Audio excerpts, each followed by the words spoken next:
Hey guys, tonight we journey to the dusk-blown cradle of civilization, the land between two rivers, where the night sky was a velvet dome of stars, and every flicker of lightning was a whisper from the divine. You stand on the baked mud of ancient Sumer, where ziggurats tower like man-made mountains, and the gods aren't just legends, they're your landlords, supervisors, and occasional tormentors. Their names echo through clay tablets and feverish prayers. Their moods shift the tides and the crops, and your only job is to keep them mildly entertained and slightly less angry. You probably won't survive this, by the way, not unless you're really good at pleasing deities with names like Enlil-Utu and Inanna, who each carry a divine resume longer than a Mesopotamian summer.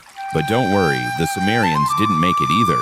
So before you get comfortable, take a moment to like the video and subscribe, but only if you genuinely enjoy what I do here. Also, let me know your local time and where you're watching from, because it's always bedtime somewhere.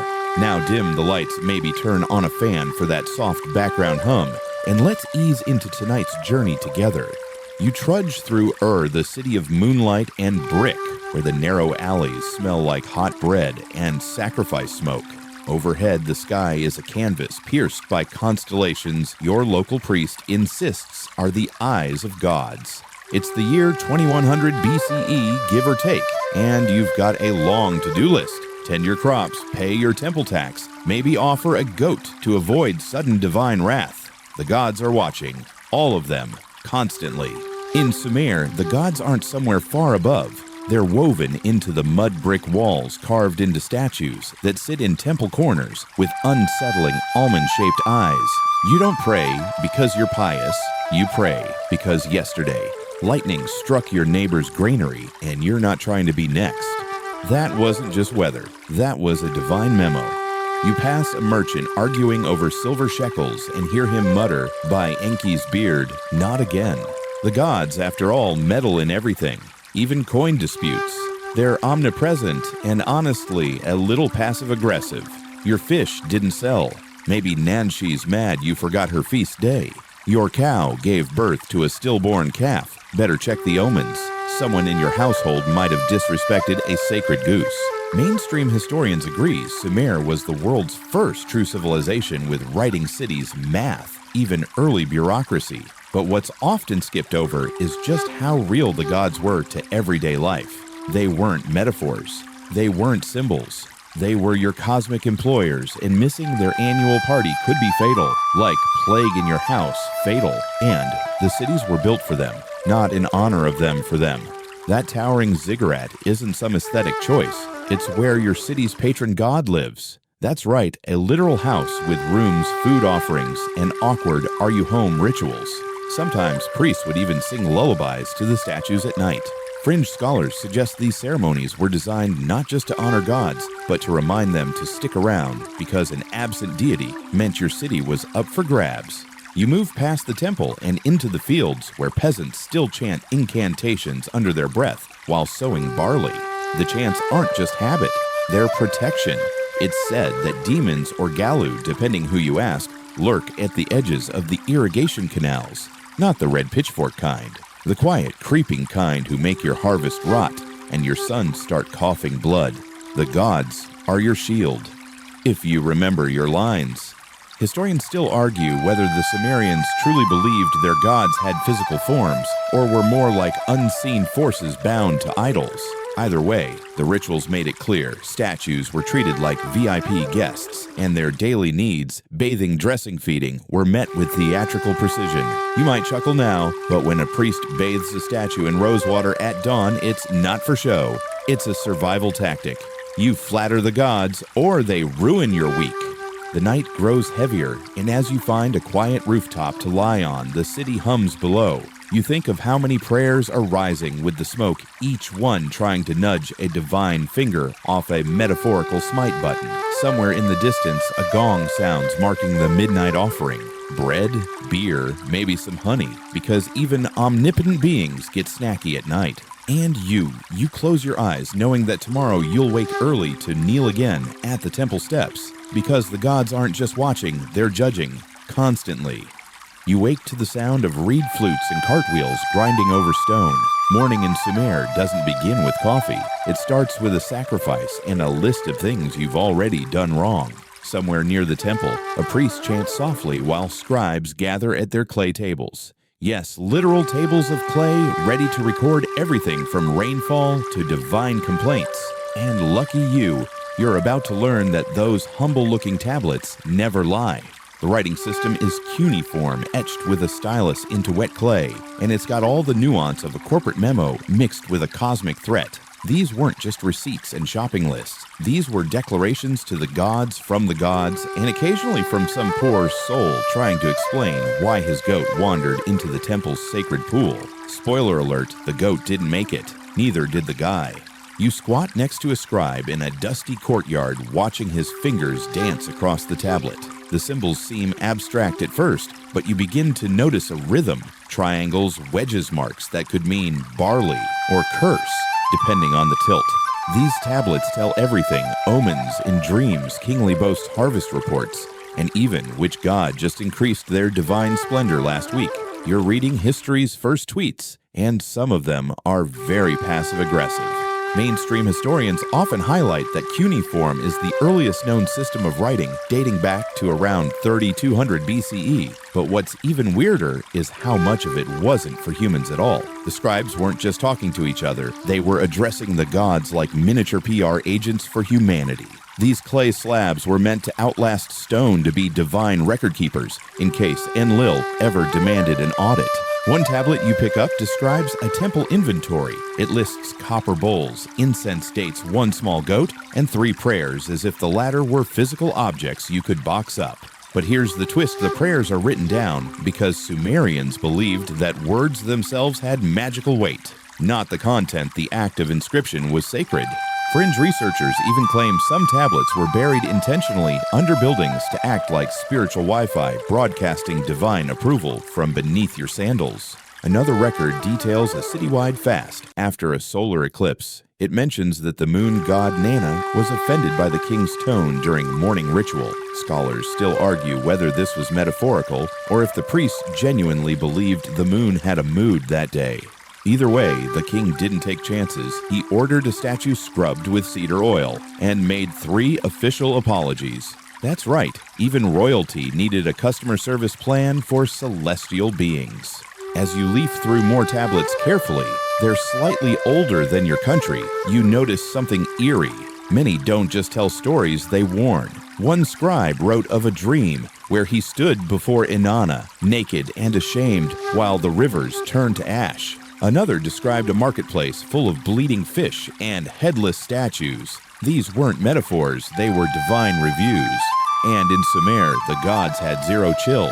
You pass a young apprentice learning to write the sacred signs. He's repeating syllables aloud, dingir, the symbol for God, and his voice shakes a little. It's not just nerves.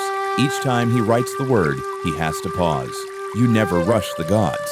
Especially not in writing. Even the tiniest wedge stroke matters. A missing mark could change blessed into cursed. No pressure, kid.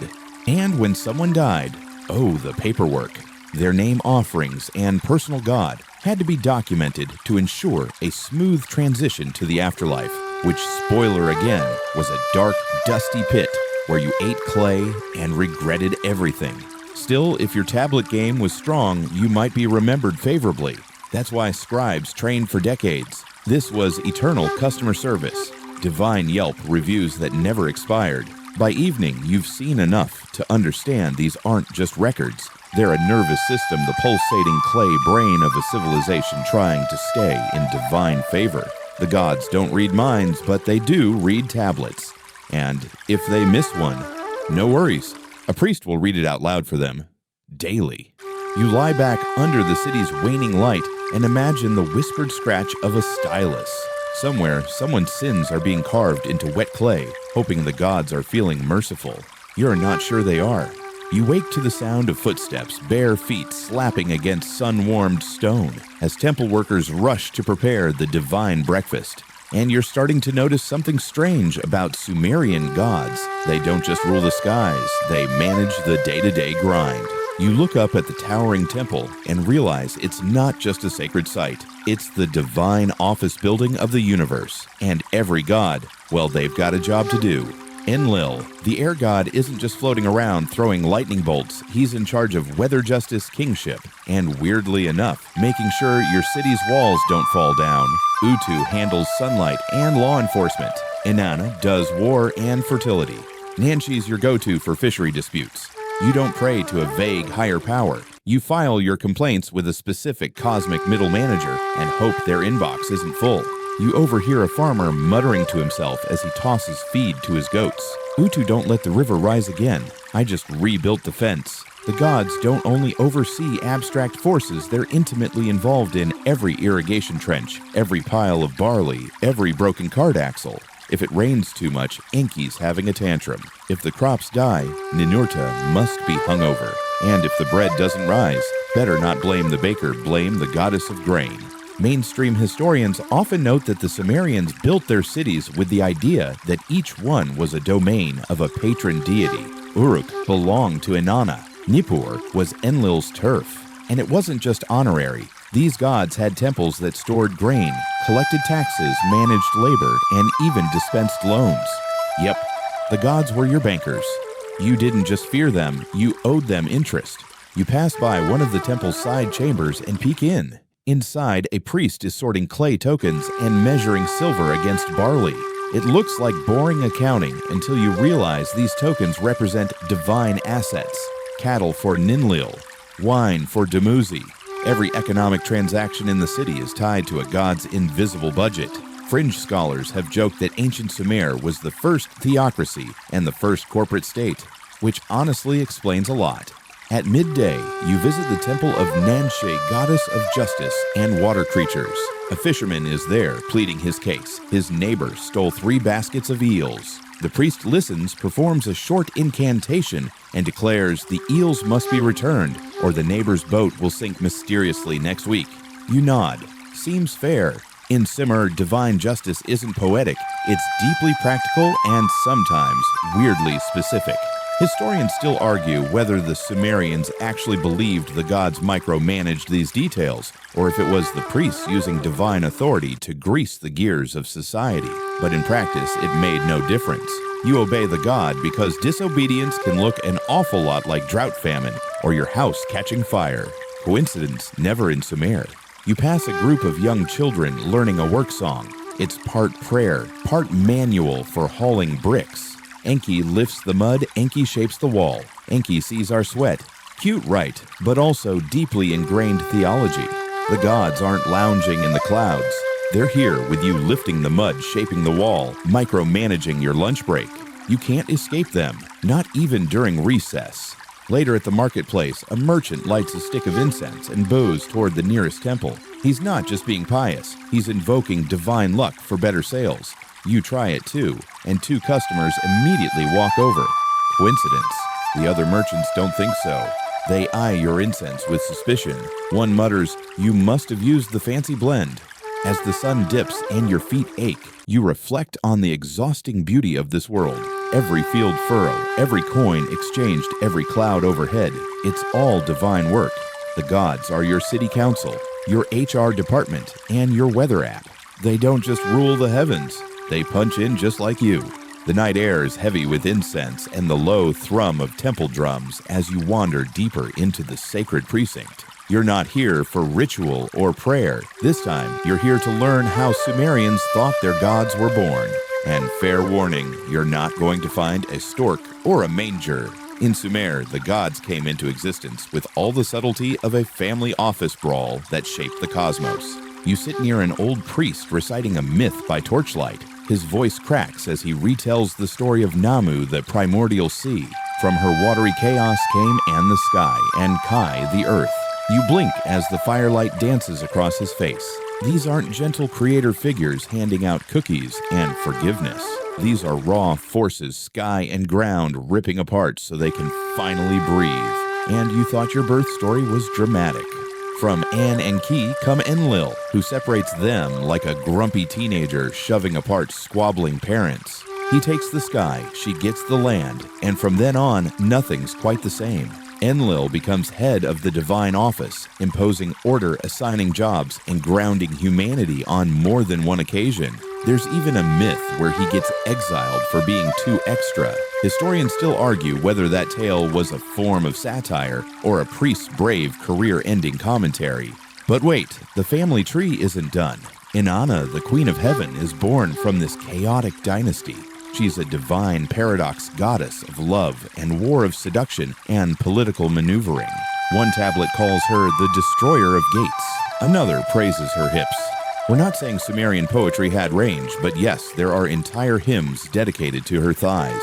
You nod respectfully. That's multitasking. Mainstream scholars agree that these myths weren't just for entertainment. They were cosmological blueprints. They explained why the world was fractured, why sky and earth no longer kissed, why gods argued, and why humans were forever stuck cleaning up after divine drama. But to Sumerians, these myths were also legal documents. They defined power hierarchies, who answers to whom, and importantly, who doesn't. You listen as the priest recounts how Enki, the god of wisdom and sweet water, emerged as a sort of cosmic fixer. He's clever, charming, and always slightly drunk on fermented date juice. One myth tells how he accidentally spreads the sacred meat, the powers of civilization, to humans because he was flirting with Inanna. Classic Enki. Fringe theorists claim this was the Sumerian way of explaining sudden cultural progress. Oops, the gods got tipsy and gave us math. There's also Dumuzi, the shepherd god, and Inanna's on-again, off-again boyfriend. He dies. A lot. One minute he's tending sheep and making promises, the next he's dragged to the underworld in a myth that's basically an ancient soap opera. Inanna descends to save him. Or not. Depends on the version. Either way, his death and resurrection tie directly to the agricultural cycle. If you've ever waited for spring with a dramatic sigh, congratulations, you're channeling Dumuzi. As you lie back in the temple courtyard, a flicker of firelight catches the engraved pillars, each one carved with gods locked in conflict, birth, or divine awkwardness. You start to see the pattern. Sumerian gods aren't remote, idealized beings. They're moody, flawed, painfully relatable. They argue, they sulk, they make terrible decisions, kind of like you before your morning tea. You roll onto your side and murmur the names Anki, Enlil, Enki, Inanna, Ninhursag. Each name tastes like dust and power. The old priest smiles. They were born from chaos, he says softly, just like us, only louder. And as the drums fade into silence, you realize the Sumerians didn't worship perfection, they worshipped stories, and the gods were just the best ones they had. The heat of the day is fading, and the faint buzz of cicadas hums in the distance. A group of young girls in brightly colored garments pass by, giggling as they head for the river. Their laughter echoes off the walls of the temple, but there's something more to their steps than joy. These girls aren't just walking for fun, they're headed to a ritual. Sumerians believed in the delicate balance between chaos and order, and this wasn't something the gods managed alone. They needed human partners. And you.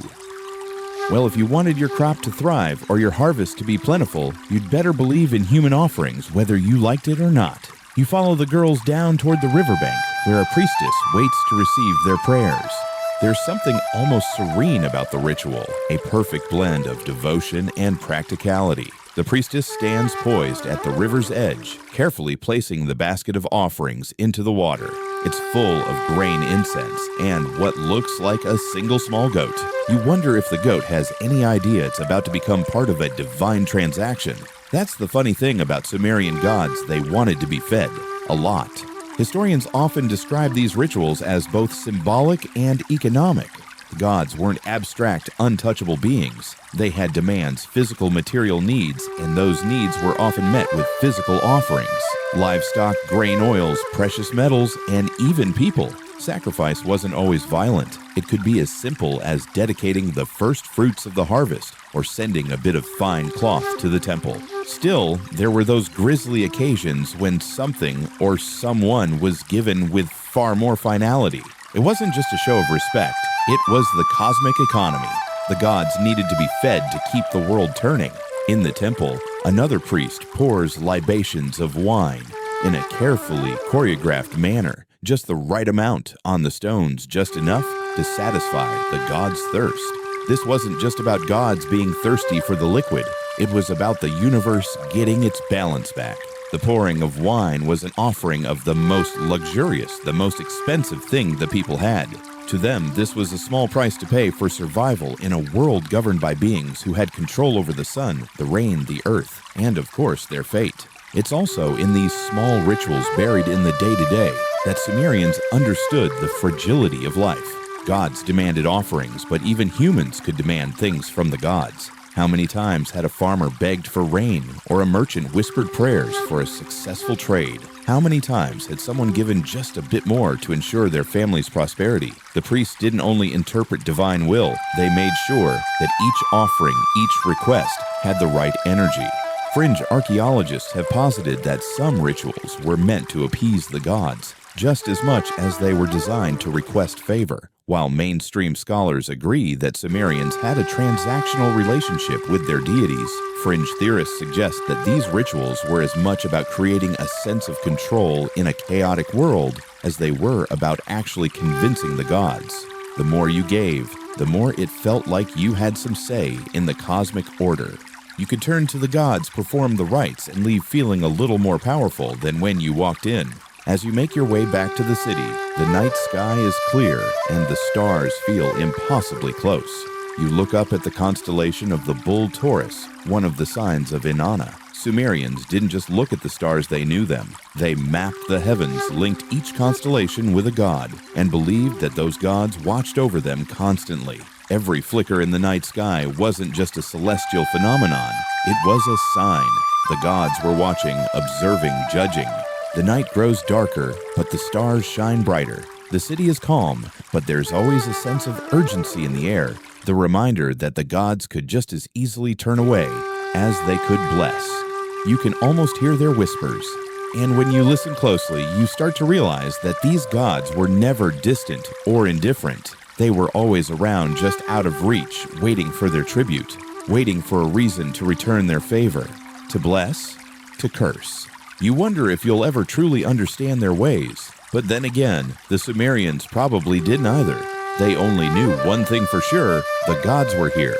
And if you didn't keep up with your side of the bargain, you could kiss your harvest goodbye. The cosmic economy wasn't exactly forgiving. The morning sun spills across the city like molten gold, casting long shadows that stretch over ancient cobblestones. You stroll through the market where merchants display wares in brightly painted stalls, fabrics dyed deep red and blue silver, and pottery carved with the faces of gods. It's quiet, almost too quiet. Everyone here knows the rules. Without the gods' favor, this life wouldn't be possible. In fact, the marketplace itself is a testament to divine generosity. Every fruit, every grain, every piece of pottery was placed there by the gods' will, or so the people believed. You pause near a stall selling finely crafted statues of the gods. There's a small, life-sized statue of Inanna, her wings poised in graceful flight. Her face is stern, almost royal. People worshipped in the temple, but they also worshipped here in the market by placing small offerings next to statues like these. Offerings of fruit incense, and sometimes gold. The gods were everywhere. They weren't confined to temples or high altars. In fact, you start to realize that the very act of buying and selling was deeply spiritual. Every transaction was a prayer in disguise. Sumerian religion wasn't just about grand rituals. It was woven into the fabric of daily life. Historians often note that the Sumerians had what could be considered a functional religion, a belief system that wasn't just about mythological stories or temple ceremonies, but about how people lived and worked. The gods were there in the loom of the weaver, in the plow of the farmer, in the hands of the potter. These gods didn't just sit on high, they were part of the dirt. That's something unique about Sumerian religion. It was deeply connected to the land, to labor, to the physical world. Most gods were not ethereal beings removed from human toil. They were present in it. You think about it as you make your way through the market, how the goddess Ninhursag, who watched over fertility and agriculture, was probably at work in the soil beneath your feet. Or how Enki, with his watery wisdom, made sure the Tigris and Euphrates flowed, bringing life to these fields.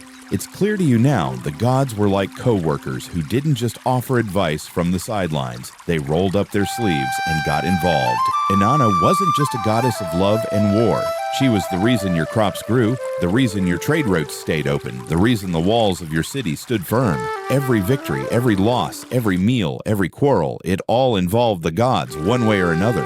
Fringe scholars often explore the idea that the Sumerians didn't just believe in gods, they depended on them. They didn't ask for divine intervention as much as they expected it.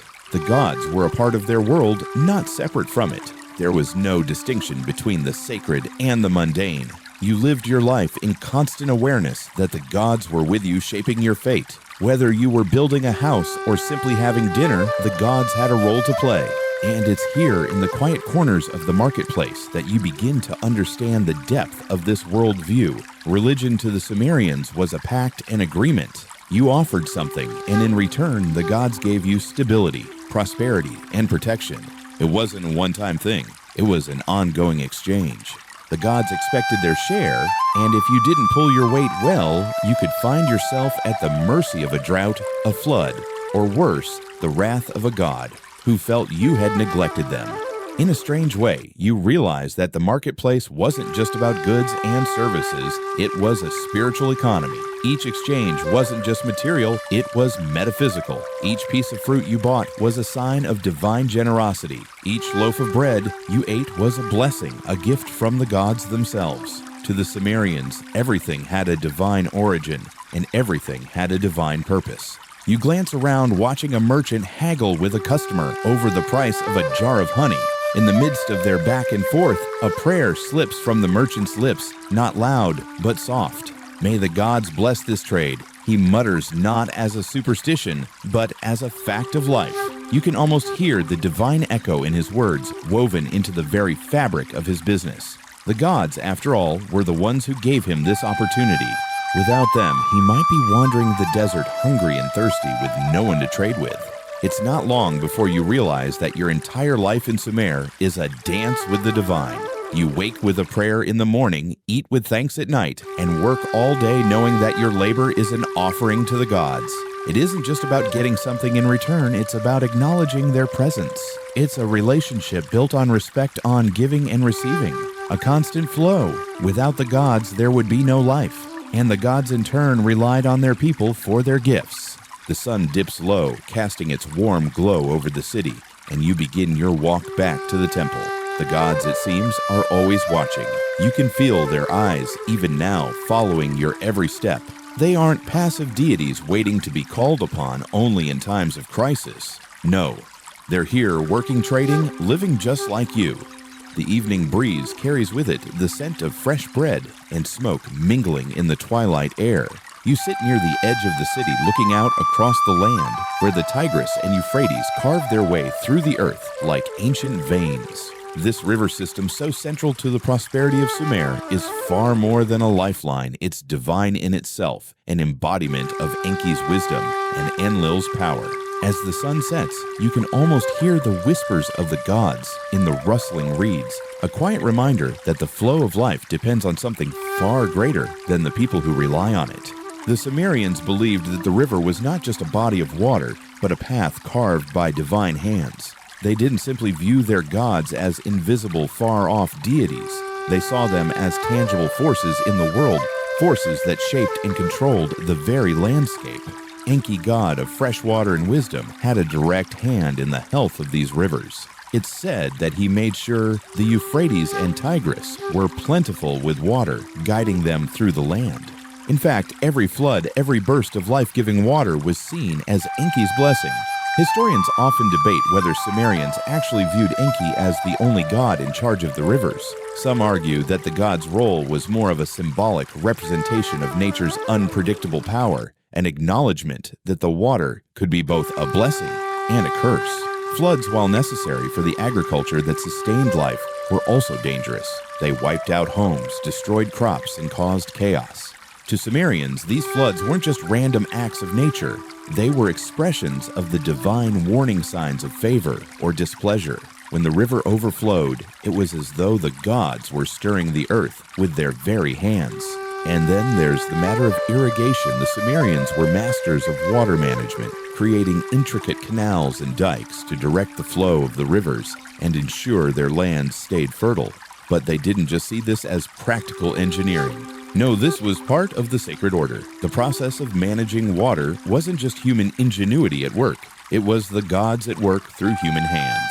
When you dug a canal, you weren't just laying stone, you were performing a ritual, a sacred duty to keep the gods satisfied and the earth alive. The Sumerians also had a clear understanding that life and the gods' favor was cyclical. Each year brought with it a fresh harvest, a new season of growth and prosperity, but also the potential for disaster. Every crop season, every harvest was a reminder of how fragile life really was. The gods could give you everything you needed one season and take it all away the next. A bad flood, a failed crop, or a drought could ruin everything. But for every disaster, there was a divine intervention. If you worshipped faithfully, if you gave the right sacrifices, then the gods would restore order and ensure another bountiful harvest. One of the most sacred rituals in Sumer was the New Year festival called the Akitu. This celebration wasn't just about feasts and festivities. It was a cosmic reenactment of the battle between chaos and order. During the festival, the king would symbolically die, acting out a ritual death before being reborn, as though the land itself had to endure a kind of death before it could rise again in the form of new growth. This ritual mirrored the very workings of the rivers, their cycles of flooding and receding, bringing both destruction and renewal. Enki, of course, had a hand in this too, ensuring that life would rise again after every death. On the edge of the riverbank, you watch the water flow endlessly before you, not as a natural feature, but as a divine presence, an eternal cycle of life and death. You're not just seeing water, you're seeing Enki's wisdom flow through the land. You're seeing the ongoing cycle of destruction and renewal. You're seeing the will of the gods in motion. Fringe theories about these river-based rituals suggest that the Sumerians' focus on water as a life-giving force wasn't just spiritual, it was also a method for survival in an environment where water was both a gift and a curse. Some believe that water rituals weren't just about offering respect to the gods. They were a way to appease the very forces that controlled human survival. The gods' involvement with the river wasn't symbolic, it was practical. Without the gods ensuring the rivers flowed correctly, the Sumerians feared their very lives would slip through their fingers like water draining from a cracked jug. As the sky deepens into a velvety black, you feel a cool touch on the back of your neck. It's not the wind, but the divine gaze of Enki himself, as if his water-bound wisdom is watching over you. You wonder if, just like the Sumerians, you've come to rely on something greater than yourself for survival. The gods, with their fickle nature and overwhelming power, never let you forget they are always there, watching, listening, ready to shape your fate, just like the river shapes the land. The moon rises high, casting pale light on the water, and you finally rise from the riverbank ready to head back. You'll walk through the streets of Sumer once more, where the smell of bread and the sounds of distant prayers fill the air. But this time, you'll do so with a new understanding. The gods aren't just stories. They're forces powerful, present, and always flowing through the land. Night falls over Sumer, and the city's noise begins to quiet. The distant clang of metal and the murmur of the market fade into the soft rustling of the wind. You find yourself once again drawn to the towering ziggurat in the center of the city, where the priests are already preparing for the evening's rituals. The ziggurat is more than just a temple. It's a bridge between the divine and the mortal, built high into the sky, reaching upward like a hand grasping the heavens. This temple, this sacred space, was where the gods could come down to earth and walk among their people. You walk toward the ziggurat, its massive steps rising before you like a mountain of stone. The entire structure is dedicated to a single god, Nana, the moon god who governs the night sky with his soft, silvery light. You feel a sense of awe wash over you as you stand at its base, looking up at the towering structure. The people of Sumer believed that Nana's influence was felt everywhere, from the gentle pull of the moon's tides to the very cycles of the human heart. He wasn't just a deity of light in the darkness. He was a god who regulated the very rhythms of life. Historians point out that the Sumerians were unique in their reverence for the moon. Unlike other ancient cultures that saw the sun as the ultimate force of power, the Sumerians viewed Nana as a calming, guiding presence, an authority that gave order to the chaotic world. The moon was symbolic of time itself. It regulated everything from the planting of crops to the marking of seasons. The lunar cycles dictated festivals, rituals, and even the law. To the Sumerians, Nana wasn't simply a god to worship, he was the keeper of time. As you ascend the ziggurat's massive staircase, you can feel the weight of the sacred space. The priests, dressed in ceremonial robes, whisper prayers under their breath. There's an almost palpable sense of reverence in the air as you enter the temple at the top. The smell of incense mingles with the cool breeze, and you find yourself surrounded by the flickering light of hundreds of oil lamps. It's like you've stepped into another world, one where the boundaries between human and divine are blurred. In the quiet of the temple, the high priest stands before an altar where an image of Nana sits carved from stone and adorned with silver. His face is serene, but there's something almost unsettling in the calmness of it. Nana, unlike the fiery, passionate gods of war, is a god of measured restraint. His power isn't in his wrath, but in his ability to control the passage of time. The Sumerians didn't fear him in the same way they feared gods like Enlil or Inanna. They respected him for his wisdom and the stability he provided. And yet there's a strange tension that lingers in the temple. As peaceful as Nana's influence is, there's an underlying sense that time itself is fickle, slipping away just like sand through your fingers. Historians argue that the Sumerians, in their deep reverence for Nana, understood this. They were keenly aware of the cyclical nature of life and death. The moon's wax and wane mirrored the rise and fall of king cities and even entire civilizations. Every harvest, every birth, and every death was governed by time, which Nana kept steady. The priests, however, are quick to remind everyone that Nana's power was more than just about marking time. It was also about protection. The moonlight was thought to have a calming influence on the world. It was a shield against the dark forces of chaos, which lurked just beyond the edges of civilization. In this sense, Nana's light wasn't just a celestial body in the sky. It was a divine force that held back the darkness that kept the world from slipping into an abyss of destruction. But then, there's the fringe theory one that suggests the Sumerians didn't just revere Nana for his timekeeping or protection. Some scholars believe that Nana, like many other deities, was a reflection of the human experience. He was the god of the night of introspection and of dreams. The moon, after all, was the only thing that could guide you through the blackness of night. It wasn't just about the passing of time, it was about surviving the dark hours and finding your way to the dawn.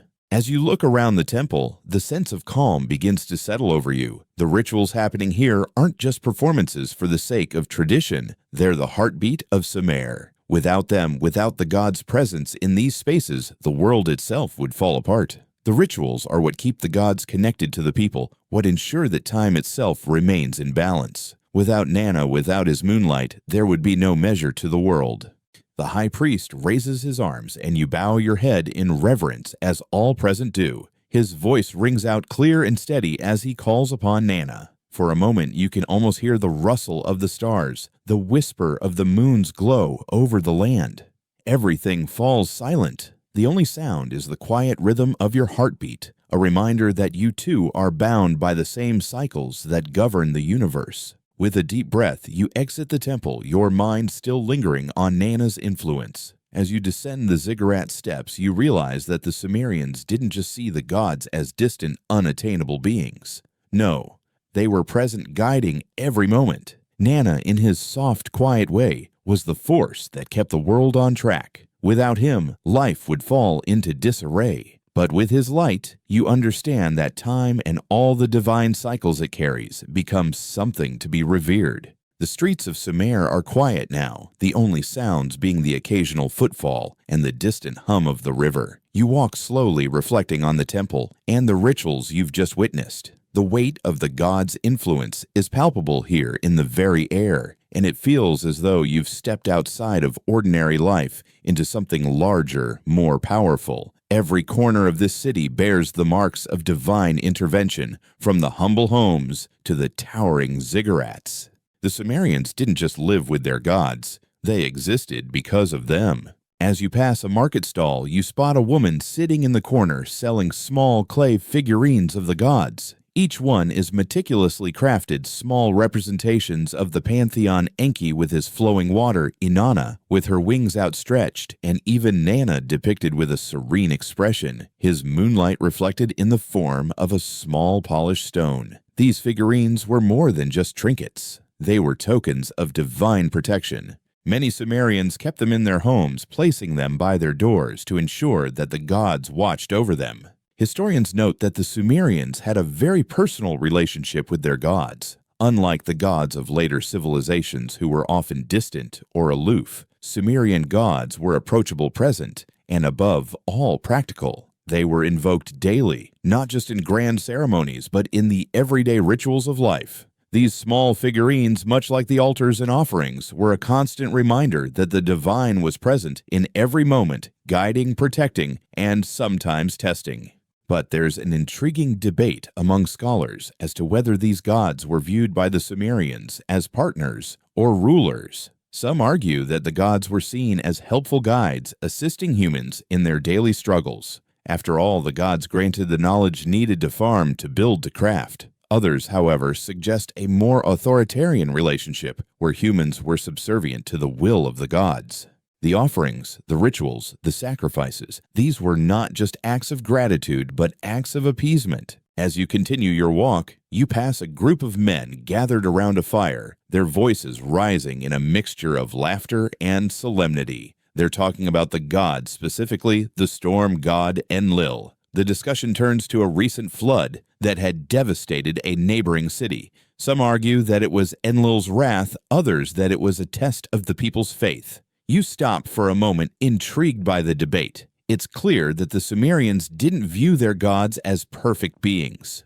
They were capricious, unpredictable, sometimes even vengeful, but that didn't mean they were unapproachable. Quite the opposite, the Sumerians engaged with their gods, actively petitioning, negotiating, sometimes even bargaining. Enlil, as the god of storms and wind, was a particularly volatile force. He could bless a harvest with rain or destroy it with a tempest. His will could be the difference between prosperity and ruin. To the Sumerians, Enlil wasn't a god to be feared so much as one to be respected. The storm god had the power to shape the fate of cities, to bring the rains that fed the crops, or the winds that destroyed them. And yet he wasn't the only god to command such power. The Sumerians, in their wisdom, believed that all the gods in their different ways shaped the world through their influence over the elements.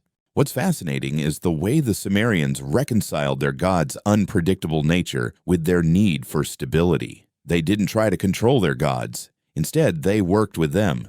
Rituals were designed not to bend the gods' wills to the people's desires, but to ensure that the gods remained favorable. This was no mere superstition. It was a deeply ingrained belief that the fate of the people was intertwined with the whims of the divine. Everything from the fertility of the land to the health of a family was seen as part of a delicate balance, a balance that could be tipped by the smallest oversight or misstep. One fringe theory in Sumerian religious thought posits that the gods' capriciousness was in fact a reflection of the natural world itself. The winds, the storms, the floods, these weren't just forces beyond human control. They were the very nature of existence. Life was chaotic, unpredictable, and often cruel, and the gods reflected that reality. But this wasn't a bleak worldview. It was a recognition that chaos was an inherent part of life. The gods didn't shield humanity from it, they guided them through it.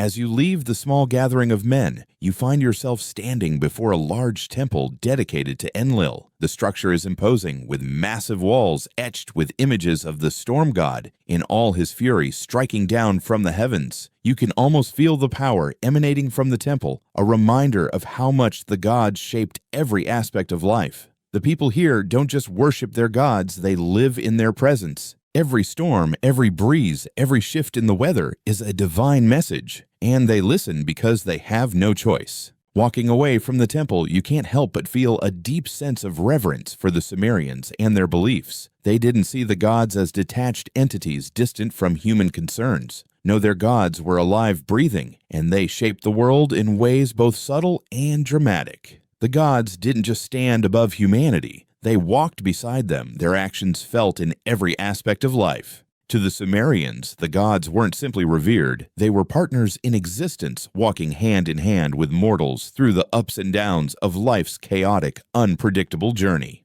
As you make your way through the quiet streets, a new thought begins to settle in your mind. The gods weren't just part of the natural world, they were the very architects of civilization itself. In Sumer, it wasn't just the land or the sky that was divine. It was the people's ability to create and build, to innovate and advance. You walk past workshops where craftsmen are busy at work, shaping tools, pottery, and intricate jewelry. Every piece they create, you realize, is an offering. It's a recognition that these skills, these advancements, are gifts from the gods passed down to humans through divine will. Historians often marvel at the incredible advances the Sumerians made in fields like writing, mathematics, and architecture, but they also note something else: these achievements were seen as divinely inspired. The Sumerians didn't invent the wheel because they were simply clever. They did so because the gods willed it. The same went for the invention of cuneiform, the earliest known form of writing. It wasn't just a practical tool, it was a divine gift. In fact, many Sumerians believed that their writing system was a direct result of the gods' desire for people to record their deeds and maintain order in society. The patron god of writing, Nabu, was revered as a god of wisdom, knowledge, and scribes. His influence wasn't just academic, it was practical, guiding the Sumerians in everything from record-keeping to lawmaking. To them, writing wasn't merely a means of communication, it was an essential part of civilization, a divine tool that ensured that history was preserved and that justice was served. Laws, agreements, and treaties were all written down not just as a means of keeping track, but as an act of worship. To transcribe a law or a decree was to invite the gods into that act, ensuring that the law was not just human-made, but divinely sanctioned. As you walk further, you approach a large public square, where a group of workers is busy building the foundations for a new temple. You can see the blueprint etched into the ground, a precise design that will soon rise into a towering structure. The Sumerians were masters of architecture, constructing buildings that defied the limits of their time. Their ziggurats were not just monumental, they were sacred. They believed that each brick laid was a prayer, each stone placed was an offering. The very act of building was seen as a way of bringing the gods into the world, creating a space where the divine could descend and interact with humanity. The Sumerians believed that the first kings were appointed by the gods to lead and protect their people. These kings weren't just rulers, they were intermediaries between the mortal realm and the divine. They were the ones who ensured that the gods' will was carried out, who oversaw the rituals and sacrifices that kept the gods pleased. But what's fascinating is how the role of the king was deeply intertwined with the concept of civilization. The king didn't just rule, he created. He was responsible for maintaining order, ensuring that the city's infrastructure was built, that people were fed, and that the gods were honored. Historians still argue whether the Sumerian kings were genuinely seen as divine, or whether they were merely servants of the gods. Some suggest that the kings were considered literal gods in human form, while others propose that they were viewed as highly favored humans chosen by the gods to rule. Regardless, it's clear that the kingship was a sacred office. To be a king in Sumer was not just to rule over people, it was to be the bridge between heaven and earth. This divine kingship is symbolized most clearly in the so-called sacred marriage ritual, where the king would marry the goddess of fertility, symbolizing the union between the gods and the land. The union was not just symbolic, it was a direct reflection of the gods' power over the harvest, over life, and over death. It was the king's responsibility to ensure that this divine blessing was brought down to the people, that the earth remained fertile, and that the gods remained favorably disposed. The idea that civilization itself was a divine construct is reinforced when you look at the way the Sumerians treated their cities. Each city was dedicated to a particular god, and that god was seen as the guardian of the city. To the Sumerians, their cities were not just physical spaces, they were sacred grounds. The walls that encircled the city were seen as a barrier between the mortal world and the divine, a protective shield against the chaos beyond.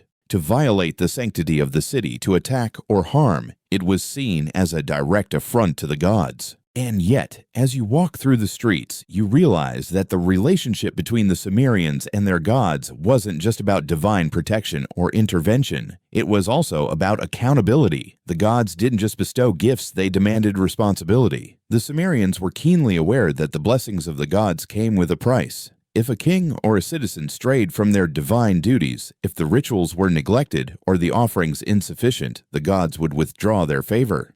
Famine, plague, and war were seen as signs of divine displeasure punishments for failing to live up to the gods' expectations. This balance of blessing and punishment, of reward and retribution, was a central theme in Sumerian life. The gods were not mere benefactors, they were also judges. And their judgment, often swift and unforgiving, kept the people in line. This dual nature of the divine, the nurturing protector and the harsh judge, was something that the Sumerians had to navigate every day. They couldn't afford to take the gods lightly. In a world where the gods' favor could turn in an instant, every action, every word, and every prayer mattered. The night is drawing closer, and as the sun begins to dip below the horizon, the air cools, and the city of begins to change. The streets, which were bustling earlier in the day, now grow quieter. You can feel the shift in the atmosphere, the transition from the worldly concerns of daily life to something more solemn, more sacred. This is when the rituals truly begin. As the shadows stretch across the city, the people prepare for the evening offerings. These are not just prayers, but promises, a way of ensuring that the gods remain close, that their favor continues into the night. The sounds of drums echo through the streets as a procession begins to make its way to the temple. Priests and priestesses dressed in elaborate garments walk in synchronized steps, chanting prayers and invoking the gods' names. The people gather at the temple's steps, waiting to see the high priest perform the sacred rites. This isn't just a spectacle, it's a reaffirmation of the bond between humanity and the divine. The gods are not distant figures, but active participants in the lives of their people, guiding them, listening to them, and most importantly, protecting them from the chaos beyond the city walls. The rituals of the Sumerians were many, varied, and incredibly detailed. Each god had its own set of practices, its own set of expectations. These rituals were a way of keeping the gods pleased, a way of ensuring that they would continue to bless the people. To the Sumerians, these ceremonies were more than just tradition, they were a way of life. Without the gods' favor, nothing in the world would work. The harvest would fail, the rains wouldn't come, and the city would be vulnerable to invasion or disaster. What's particularly interesting is how these rituals were seen as a form of communication. The Sumerians didn't just pray to the gods for help, they also made offerings, sacrifices, and promises in exchange for divine favor. It was a transactional relationship, one where the people gave what they could, food, wine, incense, and precious objects, and in return they expected the gods to provide. Some scholars even argue that these offerings were a way of bribing the gods, ensuring that the divine would choose to intervene on their behalf.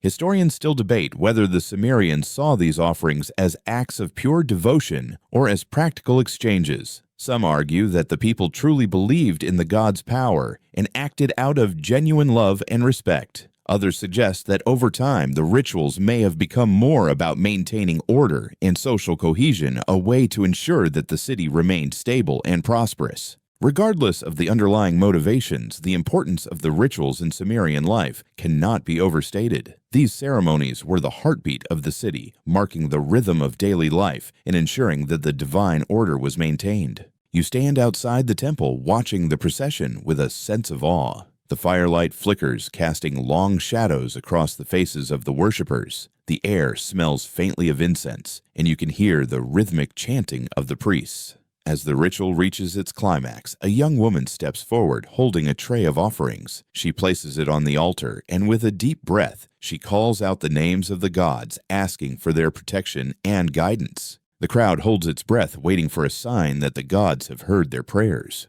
In that moment, you realize that the Sumerians didn't just see their gods as powerful beings, they saw them as partners in their survival. The relationship wasn't one-sided. The gods were not only protectors, but they also relied on humanity to maintain the balance of the world. The people's actions, whether through offerings, rituals, or even just their daily work, kept the gods connected to the world. The gods were nourished by the people's devotion, just as the people were nourished by the gods' favor. This partnership between the divine and mortal realms was reflected in every aspect of Sumerian life. In a society where survival often depended on the whims of nature, the people knew that the gods could either grant them abundance or withhold it. The rivers could flood, the crops could fail, and the storms could destroy their homes. But the gods could also bless them with prosperity, with healthy children, with a bountiful harvest.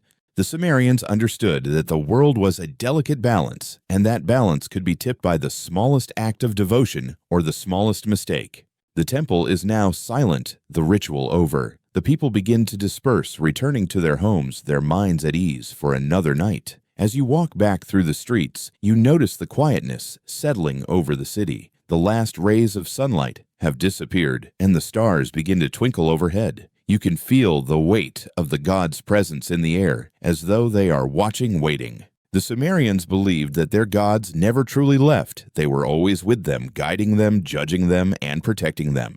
The idea of the gods' constant presence was central to the Sumerian worldview. They didn't see the gods as beings that only intervened in times of crisis or need. The gods were always present in the rain, the wind, the stars, and the earth. The world itself was seen as a manifestation of the gods' power, and humanity's job was to live in harmony with that power. The gods weren't distant rulers, they were active participants in the world, ensuring that everything functioned as it should. The Sumerian survival wasn't just dependent on their own efforts, it was intertwined with the gods' will. As you reach your home, you pause for a moment, looking up at the stars above. The night is still, and the sounds of the city have faded into the background. In the silence, you can almost hear the whispers of the gods echoing in the winds. The Sumerians believed that the gods spoke in many ways, in the rustle of leaves, the crash of thunder, and the stillness of the night. They believed that every moment was imbued with divine meaning. And in that moment, you too feel the weight of the gods' presence, their watchful gaze over everything.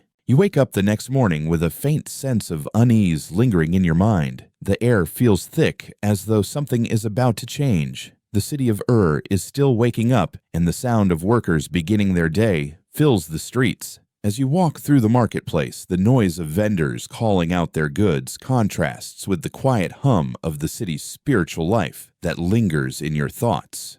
It's hard to shake the feeling that yesterday's rituals were not just a form of worship, they were also a form of control. The more you reflect on the Sumerians' relationship with their gods, the more you realize how deeply intertwined religion was with politics. The king chosen by the gods held immense power, but he wasn't just a ruler, he was also a high priest responsible for maintaining the divine order. In fact, the very structure of Sumerian society, from its laws to its hierarchy, was built upon the belief that the gods were the ultimate authority.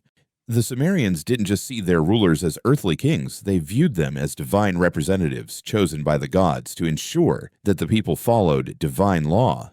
Historians still debate whether the kingship was inherently sacred or if it evolved over time to incorporate divine authority. Some scholars argue that early Sumerian rulers were seen primarily as war leaders chosen for their military prowess. But as time went on, kings began to be associated more with divine mandate, with the gods themselves appointing them to lead. This shift in perspective reflected a broader trend in Sumerian thought. The gods weren't just separate entities, they were embedded in the very fabric of society, and their influence extended into every aspect of life. The divine right of kings is a concept that has echoed through history, but it was in ancient Sumer that it first took shape. The idea that rulers had a divine mandate to govern became a cornerstone of Sumerian governance. The kings weren't just political leaders, they were seen as protectors of the people chosen by the gods to keep the balance between the mortal and divine realms. This divine kingship was not merely symbolic, it was a foundational principle of Sumerian society. As you walk through the city's bustling streets, you notice that the architecture around you reflects this divine influence. Temples dedicated to the gods are not only places of worship, they are symbols of divine authority. The ziggurats, with their towering staircases and intricate carvings, are the physical manifestation of the gods' presence on earth. These structures were designed to be monumental, to remind the people of the power and authority of the divine. The ziggurat of one of the most famous, was not just a temple, it was a throne for the gods, an earthly representation of their power. It's interesting to consider how the Sumerians' concept of the divine evolved over time. Initially, the gods were seen as distant, almost abstract entities. But as civilization developed, the gods became more personalized. They were no longer just forces of nature. They became patrons of specific aspects of life. There were gods of agriculture, of fertility, of wisdom, and even of love. Each god had a specific domain, and the people appealed to them for guidance and protection in that area. However, the relationship between the gods and the people was not always a peaceful one. The Sumerians believed that the gods were not only benevolent, they could also be vengeful. The gods demanded that humans honor them, and if they failed, they could bring suffering, famine, or even war. This divine retribution was a constant threat in Sumerian life. The gods were not just figures to be worshipped, they were also figures to be feared. This fear of the gods is reflected in the way the Sumerians structured their society. The laws were seen as divinely ordained, and breaking them was not just a civil offense, it was a sin. The punishments for transgressions were harsh, not only because they disrupted social order, but because they were believed to anger the gods. To the Sumerians, justice was not simply a human institution, it was a divine command. Laws were meant to reflect the gods' will, and anyone who violated them was subject to divine wrath. The concept of divine retribution extended beyond the individual. Entire cities could be punished if the gods deemed them unworthy. This is perhaps best illustrated in the story of the destruction of the city of Sodom, a tale that has parallels in Sumerian myth. The gods, displeased with the people's behavior, destroyed the city in a rain of fire and brimstone. It was a dramatic demonstration of the gods' power and their willingness to punish those who strayed from their divine law. As you walk past the crowds in the marketplace, you realize that the Sumerians' understanding of their gods was not just about fear and worship, it was about balance. The gods were not all-powerful, all-knowing beings who existed solely to control. They were also part of the natural order, a reflection of the cyclical patterns of life, death, and rebirth. The Sumerians understood that for the world to function, the gods had to be appeased, but they also had to be respected. The gods were not infallible. They could be swayed by offerings, prayers, and devotion. In a way, the gods and the people were in a constant dialogue, a relationship based on mutual respect and understanding. It's fascinating to think about how this relationship was so central to Sumerian society. Everything from the smallest acts of daily life to the grandest events of state was connected to the gods. The people knew that their survival, their prosperity, and their very existence were intertwined with the favor of the gods, and so they did everything in their power to maintain that relationship, to ensure that the gods remained pleased and that their divine protection would continue. In this way, the Sumerians didn't just worship their gods, they lived with them side by side in a world where the divine and the mortal were inseparable. As the sun climbs higher in the sky, the weight of the day presses down on you. The streets of Ur are alive with the energy of trade, but the sense of divine purpose you've been feeling hasn't left you. You begin to realize that the Sumerians' relationship with their gods wasn't just about appeasing them through rituals. It was about ensuring the continuity of the natural and cosmic order. To them, maintaining balance was more than a spiritual endeavor, it was an existential necessity. The gods represented both the forces of creation and destruction, and the Sumerians understood that life could not exist without both. Every morning as the sun rose, it symbolized the victory of order over chaos. The gods, as caretakers of that order, were always in conflict with the forces that sought to upend it. This cosmic struggle between order and chaos wasn't just a mythological story, it was embedded in every Sumerian's understanding of their world. The gods fought battles both in the heavens and on earth, and it was up to humans to make sure their actions didn't tip the balance. The Sumerians believed that by performing the correct rituals and honoring the gods, they contributed to the success of these divine struggles. One example of this is the myth of the goddess Inanna, who descended into the underworld to confront her sister Ereshkigal. This myth is a powerful representation of the Sumerian worldview. The gods, despite their immense power, had to face trials and challenges that reflected the struggles of life itself. Inanna's journey into the underworld was symbolic of the cycle of life, death, and rebirth, a cycle that was mirrored in nature and in human existence. Historians still debate the deeper meaning of myths like Inanna's journey, with some suggesting they were metaphors for the agricultural cycle, where the land goes through periods of death and rebirth. Others argue that the myth represented the eternal struggle between order and chaos, a battle that the gods fought to ensure humanity's survival. But what's undeniable is that the Sumerians saw their gods as active participants in the world's ongoing struggle. The gods were not passive observers. They were engaged, constantly interacting with the forces that sought to disrupt balance. What's more fascinating is that the gods, despite their overwhelming power, were not seen as infallible. They made mistakes, they were tricked, and they could be overpowered by other gods. This humanization of the divine served to make the gods more relatable to the people. The Sumerians didn't worship flawless beings. They worshipped gods who had their own flaws, their own struggles, and their own conflicts. It was this imperfection that allowed humans to see themselves in their gods, to feel as though they too could be part of the divine drama.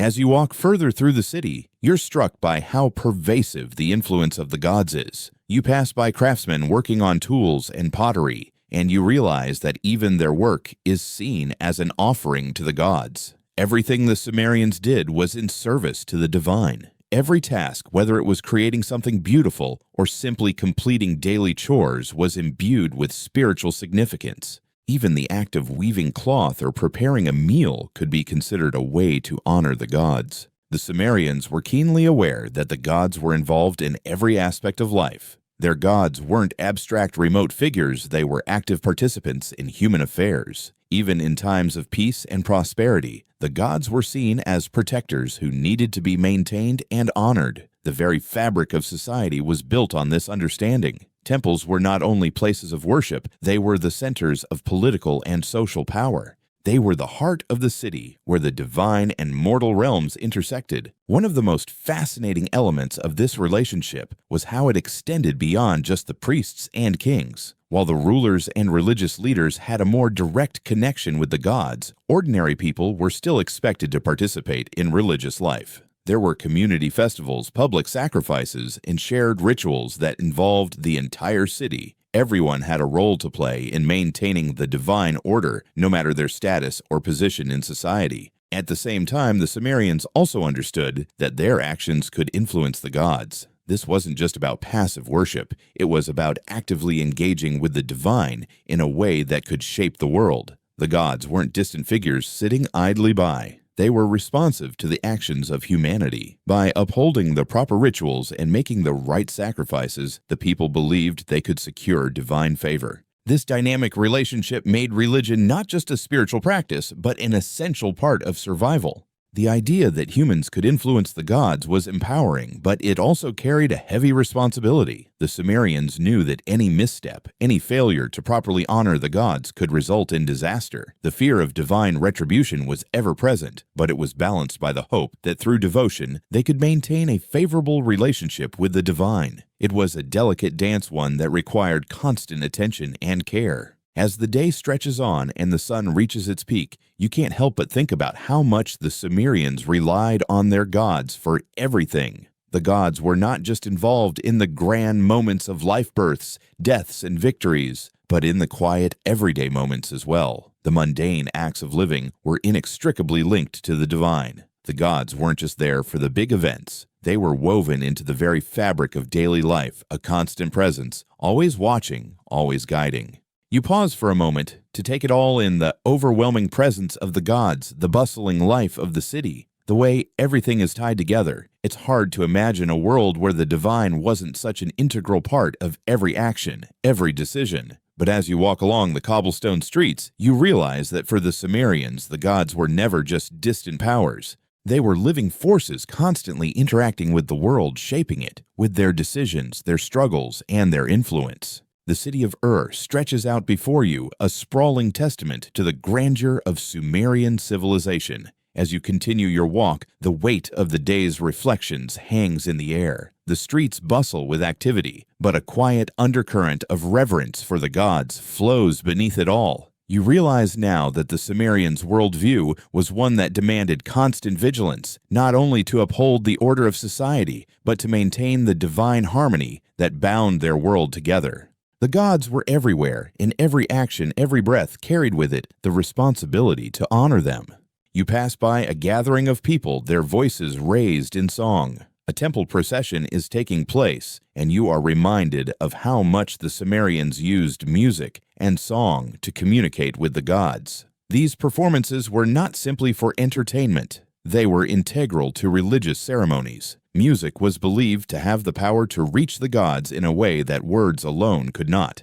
Through melody and rhythm, the people could express their devotion, their gratitude, and their hopes for divine favor. The importance of music and the arts in Sumerian religious life cannot be overstated. The gods were seen as lovers of beauty, and it was believed that pleasing the gods required more than just sacrifice. It required the creation of beauty in all its forms. Art, music, and literature were all ways to connect with the divine. The Sumerians created some of the earliest known works of literature, including the famous Epic of Gilgamesh.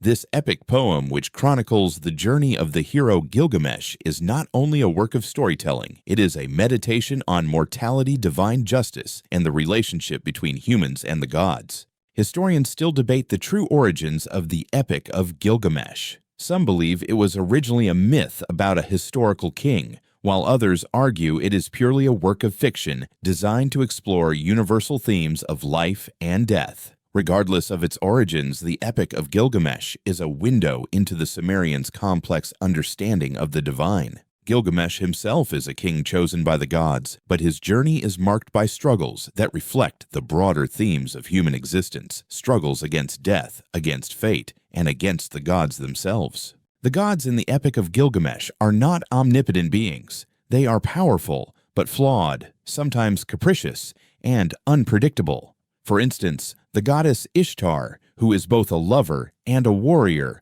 offers herself to Gilgamesh. When he rejects her advances, she becomes furious and unleashes a series of misfortunes upon the city. This episode in the epic reflects the Sumerian view of the gods as entities who could be both nurturing and destructive depending on how they were treated. It is a reminder that even the gods were not above the emotional ups and downs that humans themselves experienced. You can't help but wonder how the Sumerians viewed these gods in their everyday lives. Yes, they revered them, but they also feared them. The gods were not gentle, benevolent beings who existed solely to shower blessings upon their followers. They were forces of nature, vast, unpredictable, and sometimes violent. The Sumerians believed that the gods could bring both creation and destruction. The very same gods who had given them life could also take it away. This duality of the divine is reflected in the practice of sacrifice. Sacrifices were a way to appease the gods, to show respect for their power, and to maintain harmony in the world. But these sacrifices were not always of animals or goods. Sometimes human sacrifice was part of the ritual. While rare, these sacrifices were seen as a way to maintain cosmic order, a necessary offering to ensure the gods' continued favor. The Sumerians' belief in the gods' power to both give and take life permeated every aspect of their culture. The idea that the gods controlled life and death wasn't just a philosophical concept, it was a lived reality. The fate of cities, of kings, and of individuals could all be shaped by the gods. If the gods were angered, they could bring famine, plague, or even war. On the other hand, if they were pleased, they could bestow prosperity, health, and victory. This was why the relationship with the gods was so crucial. It wasn't just about religious observance, it was about survival. Every offering, every prayer was a chance to secure divine favor and avert disaster. The Sumerians' concept of fate was tied deeply to the gods. It wasn't a matter of personal choice or free will. Fate was seen as a divine decree, one that was influenced by the gods and beyond human control. The Epic of Gilgamesh explores this idea when Gilgamesh embarks on his quest for immortality. He seeks to defy fate to escape death, but ultimately he is forced to confront the inevitability of mortality. The gods in their infinite wisdom had determined his fate long before he was born. But despite this harsh reality, the Sumerians didn't view the gods as cruel. They saw them as necessary. The gods were the forces that shaped the world, that ensured balance. Without the gods, there would be chaos. Without them, there would be no order to the seasons, no fertility of the land, no rise and fall of kings. The Sumerians understood that the divine was essential to the functioning of the universe, and so they lived their lives in constant acknowledgement of the gods' presence and power. As the day turns to evening, the rhythm of life in continues unabated. The marketplace quiets, the sounds of the city fade, and you find yourself contemplating the Sumerians' belief that their existence was a gift from the gods, a gift that had to be carefully maintained and protected. The gods, in their infinite complexity, shaped every aspect of life in Sumer, from the smallest acts of daily living to the grandest achievements of civilization. And as the city falls into the quiet of the night, you realize that this eternal connection between the divine and the mortal is what sustained them, what gave them meaning in a world full of uncertainty. As night falls over a sense of calm washes over you. The hum of the city slowly quiets, but the presence of the gods lingers. Even in the stillness of the night, their power remains a constant, ever-watchful force. You can almost feel their eyes upon you, guiding your thoughts, reminding you that your every breath is a gift from the divine. For the Sumerians, this wasn't just belief, it was the framework of their entire existence. The gods were woven into the very fabric of their reality. Walking through the now silent streets, you consider how deeply ingrained the gods were in the lives of the Sumerians. Every corner of their world was marked by divine influence, from the towering ziggurats that touched the sky to the smallest clay idols sitting on a household altar. Everything was designed to honor the gods. Their religion wasn't just a set of rituals, it was a constant living presence that shaped every action, every decision, every moment. You pause for a moment at the edge of the city, looking out over the fields where the farmers work tirelessly to ensure the land remains fertile. The gods were particularly connected to agriculture. They were seen as the ultimate providers, ensuring that crops grew and that the harvests would be plentiful. Without the gods, the land would become barren and the people would starve. This belief was so ingrained that the Sumerians even constructed elaborate rituals around the harvest, offering up the first fruits of the season to their gods in gratitude for their bounty. The cycle of the seasons, the rise and fall of the rivers, the success of the harvests, these were all seen as reflections of the gods' favor. If the crops failed or the rivers flooded in ways that destroyed crops, it was understood to be a sign of divine displeasure. The Sumerians didn't view nature as something separate from the divine. They saw it as an expression of the gods themselves. The land, the rivers, the air, the animals, all were infused with divine energy. Every natural occurrence had a spiritual meaning, and it was up to the people to interpret and respond to these signs. Historians still argue whether the Sumerians truly believed in the direct intervention of the gods in every natural event, or whether they saw these occurrences as symbolic of the gods' broader influence over the world. Some scholars argue that the gods were more like cosmic forces governing the natural world, while others suggest that the gods were directly responsible for every event, no matter how small. Regardless of the debate, what's clear is that the Sumerians' worldview was one where the divine and natural worlds were inseparable, constantly interacting in ways both mysterious and profound. As you walk deeper into the night, you reflect on the Sumerians' approach to their gods, one of both reverence and fear. Yes, the gods were seen as protectors and benefactors, but they were also capricious, unpredictable, and even wrathful. The Sumerians' relationship with the divine was complex, built on the understanding that the gods could both nurture and destroy. This duality made their worship all the more urgent. Every act of devotion was a gamble, a way to curry favor with powerful beings who could easily turn against them. In the quiet of the night, you come to realize that the gods were not just abstract figures for the Sumerians. They were deeply personal, involved in the daily lives of every individual. From the king to the farmer, everyone had a role to play in maintaining the relationship with the divine. Even the most mundane tasks were imbued with spiritual significance. Whether it was offering a prayer before a meal or making a sacrifice at the temple, every action had the potential to influence the favor of the gods. The Sumerians also recognized the importance of divine guidance in matters of law and governance. The king was not just a political leader, he was considered a representative of the gods on earth. His authority was derived from his divine connection. It was believed that the gods chose the king, and his rule was seen as an extension of their will. The king's duty was to maintain justice and order in the kingdom, ensuring that the divine laws were upheld and that the people remained in harmony with the gods. This divine kingship was most clearly exemplified in the figure of the legendary king Gilgamesh, who according to the epic was both a mortal man and a god.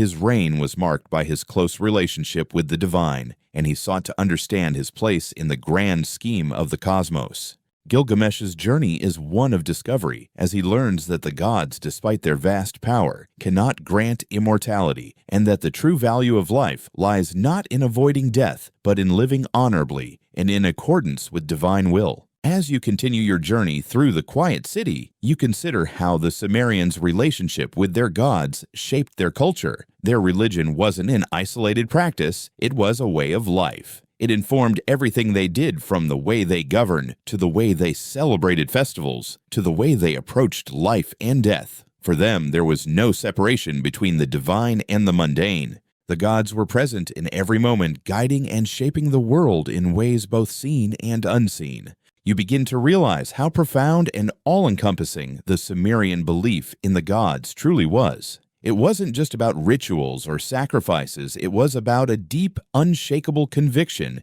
that the divine was interwoven with the fabric of existence itself. Every action, no matter how small, had cosmic significance. In this world, the gods were not distant, detached figures. They were as close as the air you breathe, as near as the ground beneath your feet. And as you stand at the edge of the city, gazing out at the horizon, you come to understand the true depth of the Sumerians' connection to their gods. Their lives were filled with meaning, purpose, and a constant awareness of the divine presence. They lived in a world where the gods were never far away, always watching, always listening, always guiding. As the night deepens, the stars above begin to twinkle, casting a soft glow over the city. You pause, letting the silence wash over you, and reflect on the immense responsibility the Sumerians placed upon themselves to maintain their bond with the gods. Their entire civilization was built on the understanding that their relationship with the divine was delicate, ever-changing, and absolutely essential. The gods were not abstract figures distant from everyday life. They were the architects of the world, shaping fate with every action.